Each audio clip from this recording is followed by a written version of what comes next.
नमो अरहन्ताणं नमो सिद्धाणं नमो आयर्याणं नमो उवज्जायाणं नमो लोये सर्वसाहु।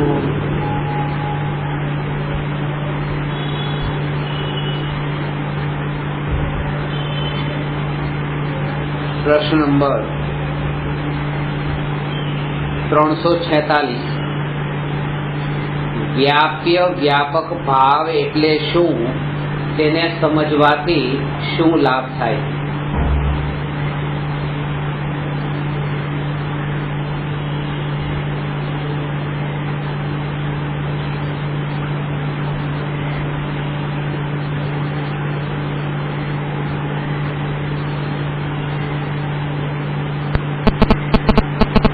चैतन्य स्वभावी भगवान आत्मा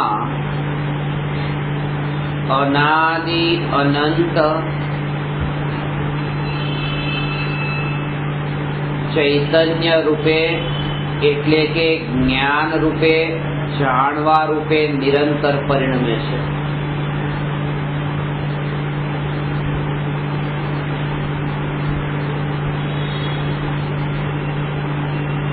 आवा रागादि विकारी भाव क्रोधादि कषाय भावो ज्ञाननी पर्यायमां ज्ञेय रूपे अनंत पदार्थो आव्या ने अनंत पदार्थो गया। ज्ञानना जे ज्ञेयो छे ए ज्ञेयो क्षणे क्षणे नवा नवा ज्ञेयो क्रोधनो विकल्प उत्पन्न थाय छे त्यारे क्रोधना विकल्पथी ए निराळु चैतन्यपणु मात्र जाणनार। दुखावो थाय छे त्यारे दुखावाने जाणनारू ज्ञान।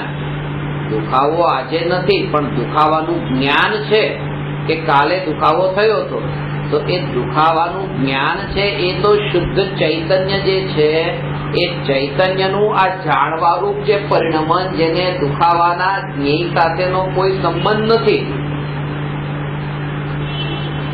એટલું એ સ્વભાવની નજીક જઈને જ્યારે અનુભવ થાય છે ત્યારે જ આ સત્યનું અંતરમાં દર્શન થાય કે અહીંયા માત્ર જે જે જે જાણનાર જાણનાર જાણનાર જાણનાર હું ભગવાન આત્મા એક સમયના આ રાગાદી કષાયને વિકલ્પો જે આત્માનો જે એક અંશ કયો તો એ અંશથી પણ પોતાને જે આ જ્ઞાનનું જે જાણવારૂપ પરિણમન રાગાદી વિકલ્પ જે આત્મામાં ઉત્પન્ન થયા એ તો આત્માની એક સમયની પર્યાય છે। આત્માની એક સમયની જે રાગની પર્યાય એ રાગની પર્યાયને જાણવા વાળી જ્ઞાનની પર્યાય પોતાની એક પર્યાય પણ પોતાની બીજી પર્યાયના કારણે નથી। એટલે કે જ્ઞાનની પર્યાય જે છે એ જ્ઞાનની પર્યાય આ રાગાદી વિકલ્પની પર્યાય છે એના કારણે નથી।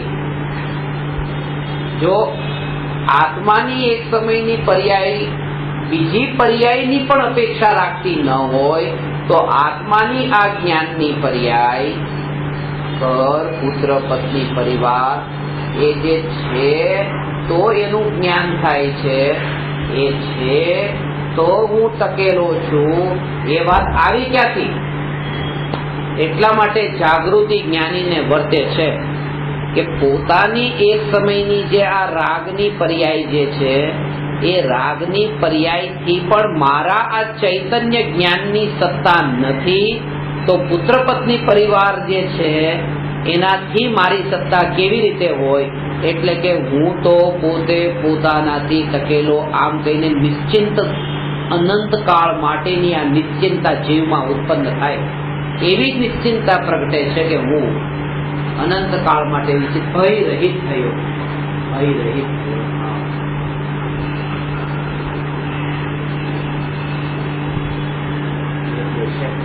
એટલે શું થયું કે પોતાનો જે ફ્લેટ છે, પોતાની ગાડી છે, પોતાના છોકરા છે, આ બધું જે છે એ બધામાં પણ અહીંયા કે છે કે એ બધાથી જે મેં પોતાની સત્તા માનીને એ બધા ન હોય તો મને જે ઝટકો લાગે છે અત્યારે કે અરે આ મારું આ જતું રહ્યું, અરે મારું આ જતું રહ્યું, અહીંયા કે છે કે રાગની જે પર્યાય જે આત્મામાં ઉત્પન્ન થઈ એ જતી રહી. એ પોતાનો અંશ જે હતો એ પોતાનો અંશ પણ જયારે જતો રહ્યો તો એ ચૈતન્ય વાળો અંશ તો ટકીને રહ્યો. એ અંશ ટકીને રહ્યો ને એને આ પોતાના રાગના વિકલ્પની અપેક્ષા નથી, તો પછી પરદ્રવ્ય જે ન રહે એનો જો વિયોગ થાય, એની પર્યાયમાં પલટાવ થાય, તો મારા ચૈતન્યપણામાં હોવાપણામાં ક્યાંય કોઈ ફરક પડતો નથી. એવી દ્રઢ શ્રદ્ધા જયારે જીવને થાય ત્યારે એ સમ્યક દર્શન પ્રગટ થયું એમ કહેવાય છે. આટલું નિશ્ચિંત થાય, જીવ નિશ્ચિંત થાય. પ્રત્યેક આત્મા અનંત શક્તિશાળી છે અને નિશ્ચિંત થાય. કેમ નિશ્ચિંત થાય? આ સ્વરૂપને સમજીને નિશ્ચિંત થાય.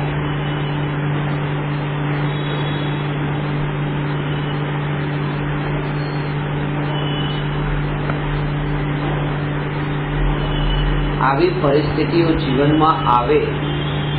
પુત્ર છે તમારો, પુત્ર તમારો ન રહ્યો પણ ત્યાં જાગૃતિ એવી એક સમયમાં નહીં આવે, શરૂઆતમાં એવી રીતે આવતી નથી, પણ અભ્યાસ કેવી રીતે થાય એના સ્વભાવથી ઓળખીને કે આવા તો અનંત અનંત કાળ વીત્યો, અનંત દીકરા આવ્યા ને મારા થયા નહીં, તોય તે હું ટકીને રહ્યો. એવી રીતે આવા અનંત દીકરા, કયા અનંત દીકરા? રાગ દ્વેષના અનંત દીકરા જે આત્મામાંથી જન્મ્યા છે. પેલા તો શરીરમાંથી જન્મેલા દીકરા હતા. અહીંયા તો કે છે આત્મામાંથી જન્મેલા દીકરા, આત્માની પર્યાય એક સમયની, એ પણ જયારે પોતાની ન રહી. પેલો દીકરો તો 25-50 વર્ષ તો પોતાનો રહ્યો, સાથે રહ્યો. આ તો એક સમયથી પણ વધારે પોતાનું નથી રહેતું. એવી એ પોતાની પર્યાય આવી રીતે આમાં વ્યતીત થઈ જાય છે. પણ ચૈતન્યપણું જે ટકેલું ભગવાન, હે ભગવાન, આ ચૈતન્યપણું જે ટકેલું જે છે એને એ રાગના ને ક્રોધના વિકલ્પની અપેક્ષા નથી.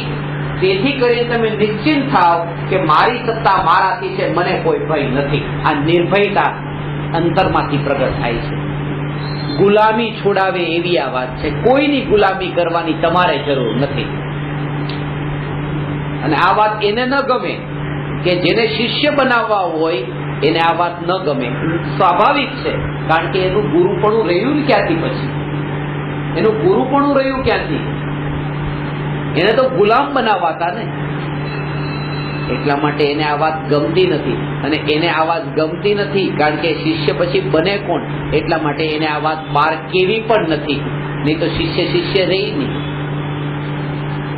અહીંયા કે તમે સ્વતંત્ર છો, કોઈની ગુલામી તમે નહીં કરો, કોઈની ગુલામી ન કરો, તમે સ્વતંત્ર છો.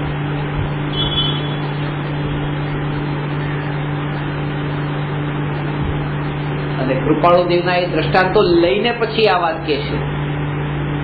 કૃપાળુદેવે કહ્યું પ્રત્યક્ષ સદગુરુ સમ નહીં, પરોક્ષ જીનુપકાર.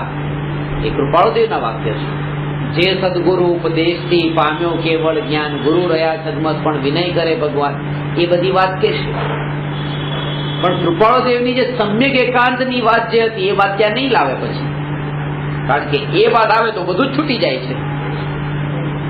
સમ્યક અનેકાંત પણ કોના માટે? સમ્યક એકાંત એવા આત્માના માટે હતો. ત્યાં પછી ગુરુ પણ બહાર જતા રહે છે. એ વાત કેમ નથી કીધી? હજી એનો સમય નથી આવ્યો, હજી એનો કાળ નથી પાક્યો. એમ કઈને આખી જિંદગી વીતી જાય છે ને એ વાત આવતી નથી. એમાં પોતાનું ગુરુપણું છૂટી જાય છે. એટલા માટે એક વાત સમજવી કે જ્ઞાનીના અમુક વાક્યોને જે આપણે ગ્રહણ કરીએ છીએ એ આપણને રૂચ્યા છે એવા ગ્રહણ કરીએ છીએ. હજી પણ આને સમજો. તમે જે આને આ રીતે સમજો કે તમને આવું ગમે છે પહેલેથી, અને એવી આ વાત નીકળી અહીંથી એટલા માટે તમને ગમી છે.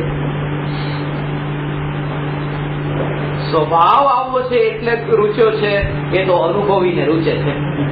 એની પેલા તો પોતાને જેવું સાંભળવું હતું એવું અહીંયા નીકળ્યું એટલા માટે આ રૂચ્યું. ઈચ્છાનો ગુલામ છે. અહીંયા કે છે વ્યાપ્ય અને વ્યાપક. જે વસ્તુ વ્યાપે છે એ વ્યાપનારી છે, વ્યાપક છે, અને જે રૂપે વ્યાપે છે એ વ્યાપ્ય છે. મીઠું પાણીમાં નાખ્યું ઓગળી ગયું તો વ્યાપી ગયું બધે, તો મીઠું એ વ્યાપક છે અને પાણીમાં ફેલાણું એ વ્યાપ્ય છે. વ્યાપનારું મીઠું અને પોતે તે પાણી બની ગયું છે.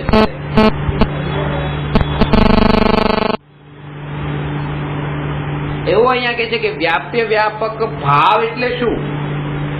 કે આત્મા જે છે એ જે રૂપે વ્યાપતો હોય તો એટલી એની બાઉન્ડ્રી, એટલી એની બહાર નહીં. જે રૂપે વ્યાપે ને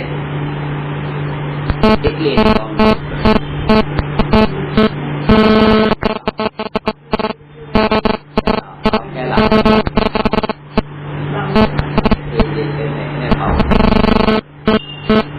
ચૈતન્યપણું જે છે એ કેટલું વ્યાપેલું છે,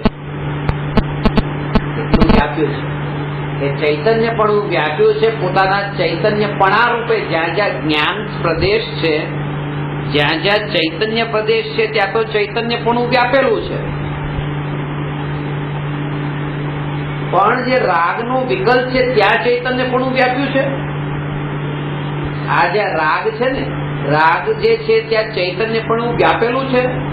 ત્યાં જો ચૈતન્યપણું વ્યાપેલું હોય તો ચૈતન્યપણું લોકાલોકમાં પણ વ્યાપે. કેમ લોકાલોકમાં વ્યાપે? કારણ કે આ રાગનો વિકલ્પ તો જ્ઞાનનું જ્ઞેય છે, અને જો જ્ઞાન જ્ઞેયમાં વ્યાપતું હોય તો કેવળી ભગવાનને લોકાલોક જ્ઞેય છે ને જ્ઞેયમાં જ્ઞાન વ્યાપવું જોઈએ. જેમ કેવળી ભગવાન લોકાલોકને જાણે છે અને કેવળ જ્ઞાન લોકાલોકમાં વ્યાપી જતું નથી. કેવળ જ્ઞાન તો આત્મામાં જ છે ને આત્માની અંદર જ છે ને આત્માના રહેલું છે, ક્યાંય વ્યાપતું નથી. વ્યાપતું તો બધા જ સિદ્ધ થઈ જાય, તો બધા જ સિદ્ધ થઈ જાય. આ નહીં કેવળ જ્ઞાન, આ કેવળ બધાને કેવળ જ્ઞાન બનાવી દે. અરે જડે તે સિદ્ધ થઈ જાય, કારણ કે બધે વ્યાપી જાય તો જળમાં ચેતન પણ આવી જાય તો. પણ જેવી રીતે જળને જાણીને જળમાં જ્ઞાન વ્યાપતું નથી, એવી રીતે રાગના વિકલ્પને જાણીને રાગ રૂપે આ છે જ્ઞાન વ્યાપતું નથી. નહીં તો જ્ઞાન પણ જાણવા રૂપે પરિણમી જાય. હું રાગી થઈ જાઉં. હું રાગી કેમ નથી? કારણ કે હું જ્ઞાન સ્વભાવી અને જ્ઞાન રાગ રૂપે વ્યાપતું નથી. જળને પણ જ્ઞાન વ્યાપતું નથી.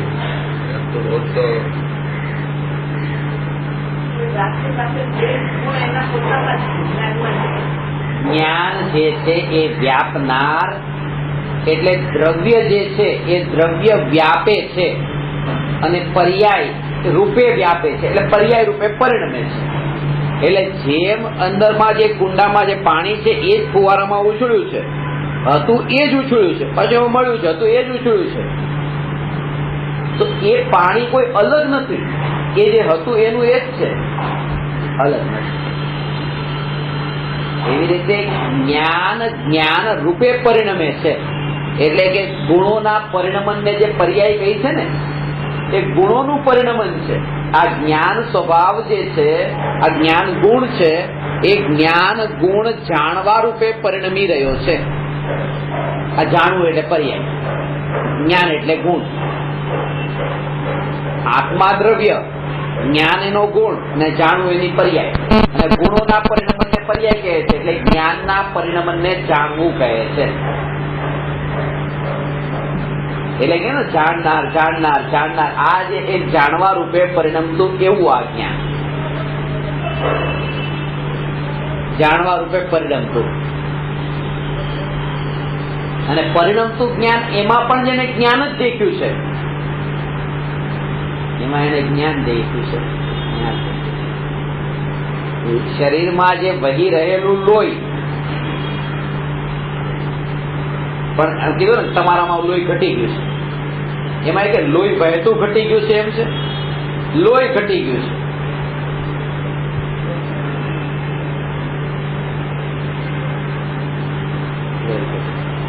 અને એનું જાણવા જાણવા જાણવા રૂપ પરિણમન ચાલુ ચાલુ છે. એનો સ્વભાવ છે, સ્વભાવ છે. એ સ્વભાવ છે એમાં ખંડ નથી પડતો, અખંડ છે. જેના વચ્ચે સ્પેસ હોય ને, જેમ કે મારા અને તમારા વચ્ચે અત્યારે સ્પેસ છે ને, એટલા માટે આ જે છે, જે બે વચ્ચે આ મારું સ્વરૂપ નથી. જ્યાં ખાલી જગ્યા પડી ગઈ તે મારું સ્વરૂપ કેવી રીતે હોય? હું અખંડ છું અને અહીંયા તો ખંડ પડ્યો છે. એટલા માટે આ શબ્દ જે છે એ શબ્દ પણ મારું સ્વરૂપ નથી, કારણ કે એમાં એક ખંડ છે. હું આત્મા છું, જાણનાર છું. આ જે શબ્દ બોલાય છે ને, એની બેની વચ્ચે એક સ્પેસ હોય છે. આત્મા એ કીધું, પછી વચ્ચે એક સ્પેસ છે, અને જેના વચ્ચે સ્પેસ છે એ તો ખંડ ખંડ રૂપ છે, એ મારું સ્વરૂપ નથી. આખા પ્રવચનમાં હજારો શબ્દો નીકળ્યા, એ હજારો શબ્દોમાં વચ્ચે વચ્ચે એવો સ્પેસ છે, ખાલી જગ્યા છે. જેમાં ખાલી જગ્યા છે ત્યાં ખંડ છે, અને ખંડ છે ત્યાં મારું સ્વરૂપ નથી.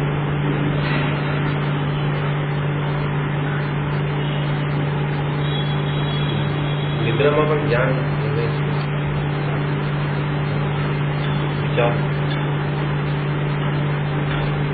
જ્ઞાન જાગૃત છે.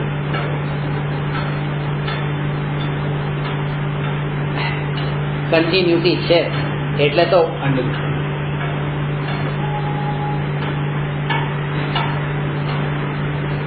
કાલનું યાદ રહ્યું ને.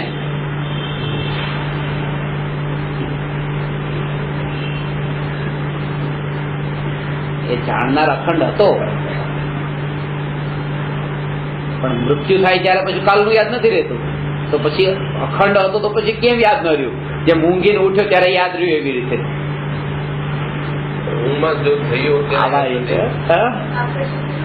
આજે જ્ઞાન ક્યાં જતું રહ્યું?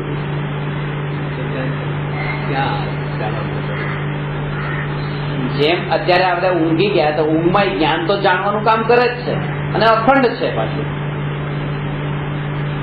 જ્ઞાન અખંડ છે, એટલે ઊંઘીને ઉઠીએ છીએ ત્યારે જેમ જ્ઞાન થાય છે, એમ અહીંયાથી ઊંઘી ગયા એટલે મરણ થઈ ગયું. તો પછી આવતા ભાવમાં પછી જાય કે અત્યારે જ્ઞાન કેમ નથી થતું?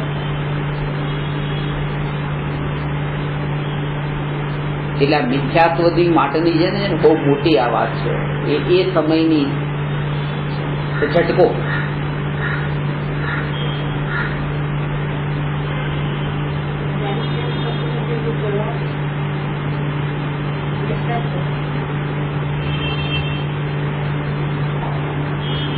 આની પાછળના કારણો છે. જાતિ સ્મરણ જ્ઞાન પૂર્વ ભવનું, જેમ તમને કહું છું ને,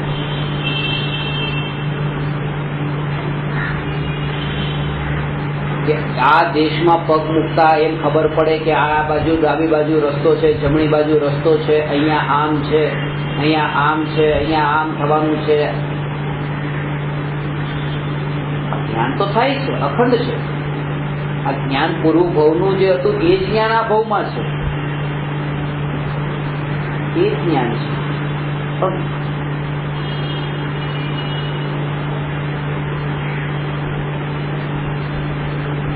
મરે છે ત્યારે હું મર્યો, આવો ઝટકો જે છે ને એ એને ભૂલવાડી દે છે.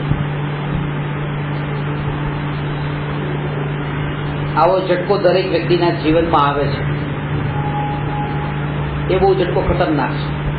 જયારે દેહ છૂટે છે, હું મર્યો એટલે ઘર, પુત્ર, પત્ની, પરિવાર, જયારે હું જ ન રહ્યો તો આ બધા ક્યાં રહ્યા? આવતા ભાવમાં કઈ યાદ નહીં આવે. આ એક ઝટકો છે, જ્ઞાનનો એક પ્રકાર એવો છે.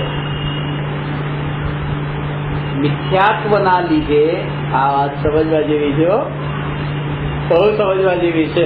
આ શ્રદ્ધાનું જોર કેટલું છે કે જયારે આવશે ને એટલે ભાઈ તું મારા માટે મરી ગયો, જયારે મારા માટે મરી ગયો હોય તું તારું પતી ગયું, મરી ગયું એટલે તને યાદ એ કરવો નથી હવે મારે.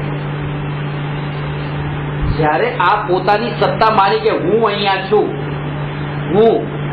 હું રમેશભાઈ, તો હું રમેશભાઈ જે માને છે ને એમ માને છે કે આ રમેશભાઈ જેનાથી જન્મ્યા એ મારા મા બાપ, આ રમેશભાઈની ગાડી, આ રમેશભાઈનું આ, રમેશભાઈનું આ, રમેશભાઈનું આ, બધું જેને પોતાને રમેશભાઈ માન્યા.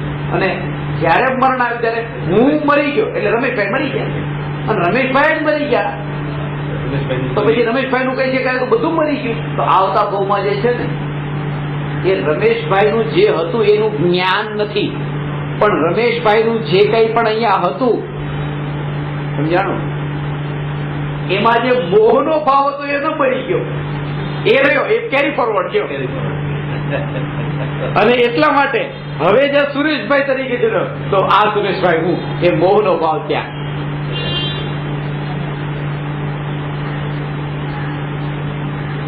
કેમ?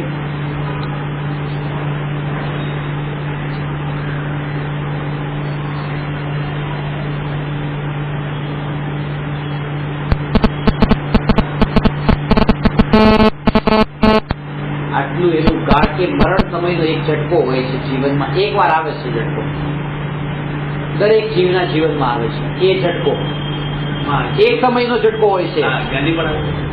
ખબર કેવો હોય? ક્યાંથી ખબર હોય? ખબર તો ઘણા છે પણ યાદ નથી. એ ઝટકા ભૂલાઈ ગયા છે, એ ઝટકો ભૂલાઈ જાય છે, ઝટકામાં જે વસ્તુ ભૂલાઈ જાય છે એ ઝટકો ભૂલાઈ જાય છે. પણ આવું થયું છે, અનંતવાર થયું છે. જ્ઞાની તો માનતા જ નથી કે હું મર્યો, માનતા નથી. એટલા માટે પછી જ્ઞાનીને તો યાદ રહેવું જોઈએ, આવતા ભાવમાં નથી રહેતું. કારણ કે જ્ઞાનીએ મરણ પહેલા પણ યાદ નતું કે આ બધું મારું છે, એટલે મરણ પહેલા જ તે મારું નતું, તો પછી ક્યાં ફોરવર્ડ થાય શું?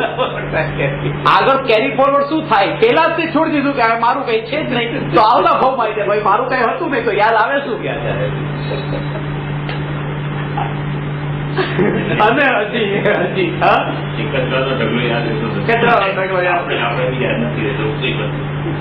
એટલે કોઈને યાદ નથી રહેતો. એનું કારણ આ છે, જ્ઞાનીને નથી રહેતું ને અજ્ઞાનીને નથી રહેતો. જ્ઞાનીને ઝટકામાં ભૂલાઈ જાય છે, જ્ઞાનીને ઝટકો આવે તો એની અસર જ નથી થતી.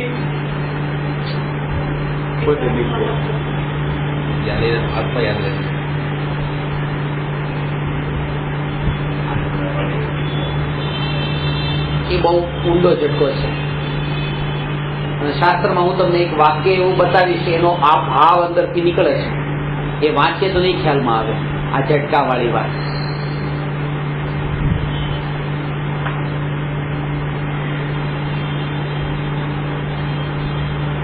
એટલે હું જે વાત તમને કહું છું ને કે એક શાસ્ત્રના અંદર આ જે લખેલી છે ને કે એનો, જેમ તમને કીધું કે 9 વાગે મરણ થવાનું છે, 9 ને 1 આપણે જ્યાં જન્મ થવાનો ત્યાં ક્યાં યાદ રહેવાનું નથી, તો પછી 8 ને 59 હોય આ બધું ભૂલવું શું ખોટું? આ ભૂલવાનું જે કીધું એનો મતલબ આ છે કે જ્ઞાની વાળી દશા કે અહીં અત્યારે જ નથી મારું, આ ઝટકો અત્યારે જ લાગી ગયો, જીવતા ઝટકો લાગ્યો.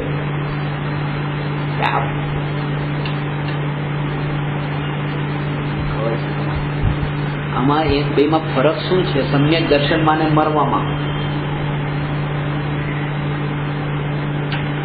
મિથ્યાત્વનું મરવું અને આનું મરવું, આ બેમાં ફરક એ કે જયારે અજ્ઞાને આનું જે મરવું થયું એમાં બસ હું મરી ગયો, બધું મરી ગયું. અને મિથ્યાત્વનું મરવું એટલે બધું મરી ગયું અને હું એક ચૈતન્ય ટકીને રહ્યો, એનું નામ મિથ્યાત્વનું મરવું. આ ઝટકો તો એમાં લાગ્યો છે મિથ્યા સમ્યક કાળે, આ બધું ત્યાં મરી ગયું. મરી ગયું એનો અર્થ એ છે કે જ્ઞાનની પર્યાયમાં આવું અનાદિથી નતું થયું કે એકલો જ્ઞાયક જ તે જણાય ઉપયોગમાં, અને આખા જગતનો કોઈ પણ પરજ્ઞેય એ સમયે ન જણાય, અને એમાં એ અનુભૂતિ આજ હું એવું સ્વ થાય ઇન્દ્રિયના વિના, એટલા માટે પ્રત્યક્ષ સ્વ સંવેદન થાય. એનો ભાવ આ છે.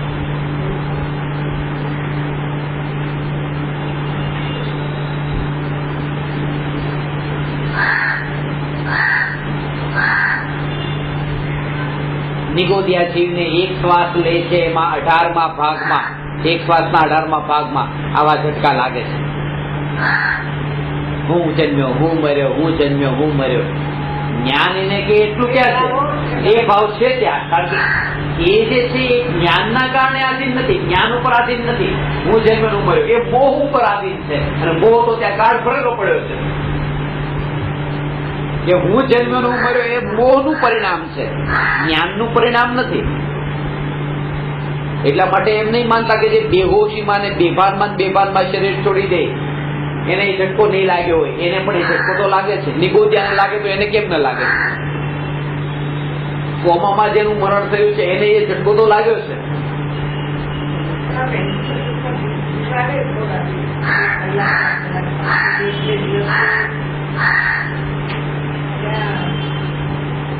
કોમામાં પણ આપણે એમ કહીએ ને કે ત્યાં એને કઈ જાણતો નથી, બિલકુલ હવે બધું ભૂલી ગયો છે, એમ નથી હો. અંદર જ્ઞાનમાં એ બધું ભરેલું પડ્યું છે. એ તો આપણે એમ કહીએ છીએ કારણ કે આપણને જે બહારના રિએક્શન મળતા એટલે આપણને લાગે છે કઈ. એટલે ડોક્ટરે મને પ્રશ્ન પૂછ્યો હતો કે પછી આવી રીતે કોઈ કોમામાં જાય તો ઇન્જેક્શન આપીને એને મુક્ત કરી દેવો જોઈએ, કારણ કે આમ જડ જેવી હાલત છે. મેં કીધું મને તમારી જડ જેવી હાલત દેખાય છે અત્યારે, શું કરું બોલો? ચેતન જેવું જાગૃતિ તો વર્તતી નથી, ચૈતન્યની જડ જેવું જીવન છે. એ ઇન્દ્રિયો વડે વ્યક્ત દેખાતું નથી, અને આ ઇન્દ્રિયો વડે દેખાય છે. વ્યક્ત તો છે જ તે, જ્ઞાનીઓને વ્યક્ત દેખાય છે. એનું ઇન્દ્રિયો વડે અજ્ઞાની જોવે છે એટલે એને વ્યક્ત દેખાતું નથી.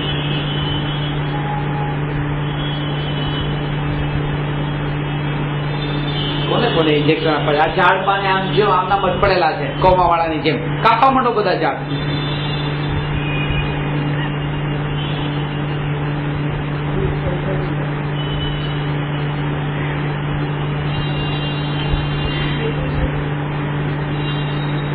નજર એટલી દૂરની નથી, ઇન્દ્રિયો વાળી દૃષ્ટિ છે.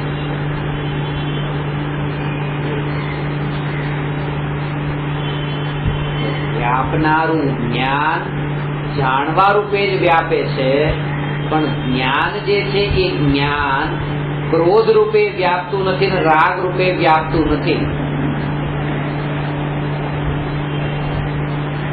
તેથી એ મારો સ્વભાવ.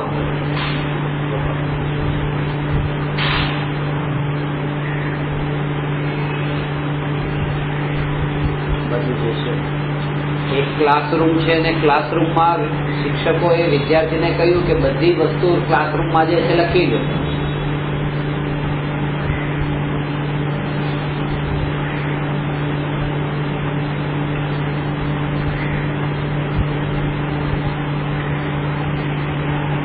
ચૈતન્ય ભગવાન જે છે ને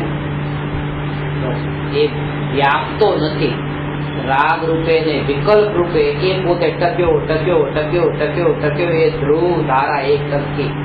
આ એક જ સરખી ધ્રુવ ધારા એકની એક ધારા એવી એવી રહી છે.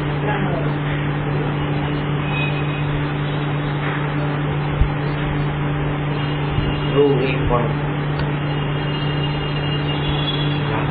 એટલે શું કહેતા હતા આ શિક્ષક જે છે, શિક્ષક વિદ્યાર્થીઓને કે ચાલો આજે તમારી પરીક્ષા છે અને જે કઈ દેખાય છે બધું તમે લખી લો. બધું લખ્યું, ટેબલ ખુરશી આ તે, અહીંયા સુધી કે ચાટણી હતી, ચાટણી પણ લખી નાખી રૂમમાં. ત્યાં બધું લખ્યું, બધા નાપાસ થયા.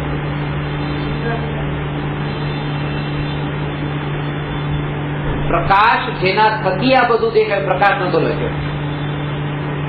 પ્રકાશ છે રૂમમાં, અજવાળું છે, અજવાળું ભૂલાઈ. આ સ્થિતિ છે કે આખું જગત ટેબલ ખુરશી આ બધાને તો જ્ઞાની જાણે છે, બધાનો સ્વીકાર કરે છે, પણ એને પ્રકાશિત કરનારું એની ઓળખાણ કોણે કરાવી? આ ચૈતન્ય. એને લખવા ભૂલે એટલે નાપાસ થાય છે. આ નાપાસ થવાનું કારણ કે મૂળ વસ્તુ રહી ગઈ હતી. આ ચૈતન્ય એ પોતે જગતને જાણીને પણ એ રૂપે વ્યાપ્યો નહીં. એવો આ મહાનતા એની શું છે? આ એની મહાનતા છે. હજુ ઉભરો આવ્યો છે એ રૂપે વ્યાપ્યો નથી. એ ભ્રમણાથી એમ લાગે કે મીઠું શાકમાં નાખ્યું અને શાક ખારું લાગ્યું. એ અજ્ઞાનીનો શાક પ્રત્યેનો મોહ છે. શાક ખાવાનો રસ એટલો છે એટલે એને શાક ખારું લાગે છે. બાકી એ ખારાપણું શાકનું નહીં, એ તો મીઠાનું છે.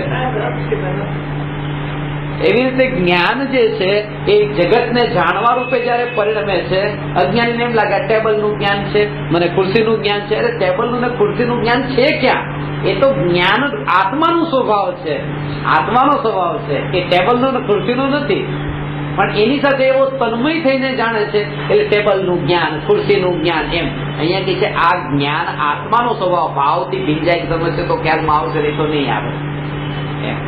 એ મીઠું જે છે એ ખારાપણું, આ શાકનું ખારાપણું, શાકનું ખારાપણું એમ નહીં, મીઠાનું ખારાપણું છે, શાકનું નથી.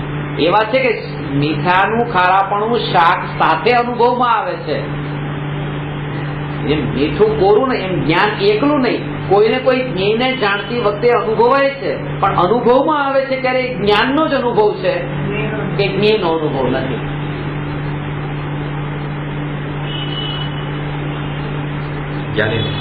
અજ્ઞાનીને પણ જ્ઞાની માને છે કે આ મીઠાનું ખારાપણું છે, અજ્ઞાની માને છે આ શાકનું ખારાપણું છે. બંનેને અનુભવાય છે મીઠાનું જ ખારાપણું.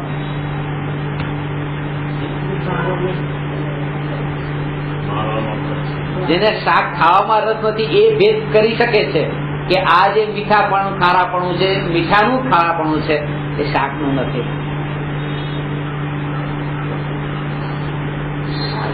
અંદરમાં એ ઉષ્ણતા એ વખતે ખબર નથી પડતી. આ સ્વભાવ જે દેખે છે ને એનો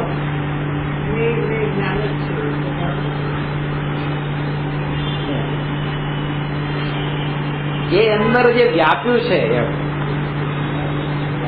આ તો સૂક્ષ્મ સમજવા માટેની વાત છે. એક વ્યક્તિએ અગ્નિ સ્નાન કર્યું ગઈકાલે. તમે ક્યારે કર્યું? આ ભાવમાં કર્યું અગ્નિ સ્નાન? ગરમ પાણી નાયા? એમાં પાણીનો સ્વભાવ તો શીતળતા જ છે. એમાં આગ પછી છે, એ ઉષ્ણ છે. એ ઉષ્ણ છે એ આગનો સ્વભાવ છે, પાણીનો નથી.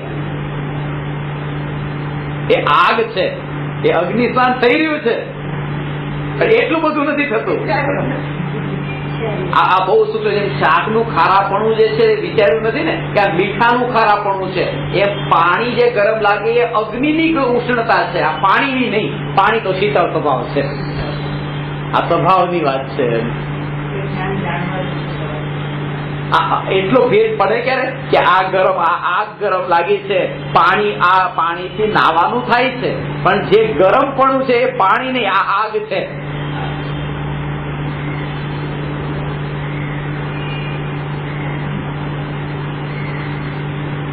બહુ સૂક્ષ્મ વાત છે. કારણ કે પાણીની શીતળતા એક ગરમપણા રૂપે પરિણમી ગયું હોય, વ્યાપી ગયું હોય, તો ક્યારે પછી ઠંડુ ન થાય. થઈ ગયું. એ થતું જ નથી.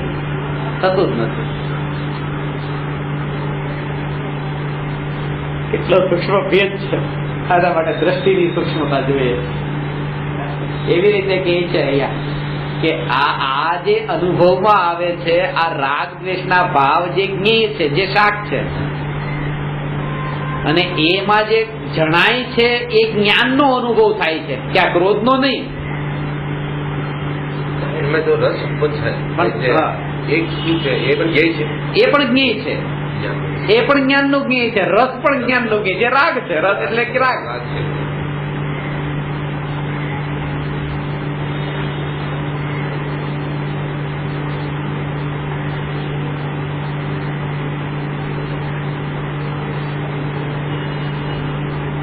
કે આખા જગતમાં આવી વાત, આટલી સૂક્ષ્મ વાત, પર્યાય વાળો શબ્દ નથી મળતો.